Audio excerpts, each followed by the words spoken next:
എനിക്ക് വേറെ പാട്ടില്ല ഈ റുസ്തമല്ലാത്ത ചെറുക്കാതെ പോടാ നോക്കി തച്ചാൽ ഒരു റുസ്തമോൾ പണ്ടാറടിക്കരുത് അമ്മ സഹായം ചോറ കിട്ടാൻ മനുഷ്യൻ പോകണത് പെണ്ണ് കെട്ടിയത് മനുഷ്യൻ കുടുങ്ങിയത് ഈ കുളത്തിലാണ് പെണ്ണ് കെട്ടേണ്ടിയിരുന്നു ഉറക്കെ പോലെ പരിപാടിയായി പോയി ആരപ്പത് റുസ്തമോളെ എനിക്ക് പെണ്ണെ കിട്ടിയത് കുതിര പോടെ നിൽക്കാതാ ഒരു കല്യാണം കൊണ്ട് മനുഷ്യൻ സമാധാനമാണ് പോയി കിട്ടി. വലൈക്കും സലാം. കാണാത്ത കാഴ്ചകളൊക്കെ കാണിച്ചു കൊടുക്കണ്ടെന്ന് പറഞ്ഞിട്ടോ. നീ കാണാത്ത കാഴ്ച കണ്ടോളി. ജൂറാസിക് പാർക്കല്ലേ ഇത്? ഞാൻ എത്ര കണ്ടതാ. വല്ലാത്തൊരു വലിയടങ്ങാറായി പോയത്. ഹലോ മിസ്റ്റർ സമദ് സക്കാഫി അല്ലേ? ആ സമദ് സക്കാഫിയാണ്. ഞാനൊരു കഥ എഴുതുന്നുണ്ട്, നിങ്ങളടുത്ത് കേൾക്കാത്ത പല കിസ്സകളുണ്ട്.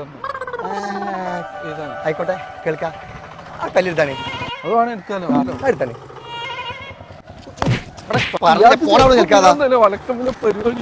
ഇതിനൊക്കെ കാരണം നാസർ സക്കാഫിയാണ്. ആ പാട്ട് പഠിക്കുന്ന മനുഷ്യന്റെ ജീവിതം കോഞ്ഞാട്ടാക്കി ഓനെന്ന പെരിയ കയറി കൊല്ലും ഞാൻ. എന്നോട് ഞാൻ കല്യാണം പറയണ വെറുതെ പാടിയതാണ്. ഈ തമാശക്ക് ഇവിടെ കല്യാണത്തിൽ പാടാൻ പറ്റില്ല. ഒരു മൂലമാര മൈക്ക കിട്ടുമ്പോ ഇവിടെ പാടരുത്. അന്നെ ഞാൻ കൊല്ലൂടാ. അന്നെ ഞാൻ മണ്ണിന്റെ അടിയിലാക്കും. നിങ്ങൾ മണ്ണിക്കാക്കാൻ നല്ലത്. ഞാൻ ഓൾറെഡി എയറിലാണുള്ളത്. ഇത് മാത്രമല്ല ഞാൻ എയറിലാണ്. അന്നെ ഞാൻ കൊല്ലൂടാ കുതിര.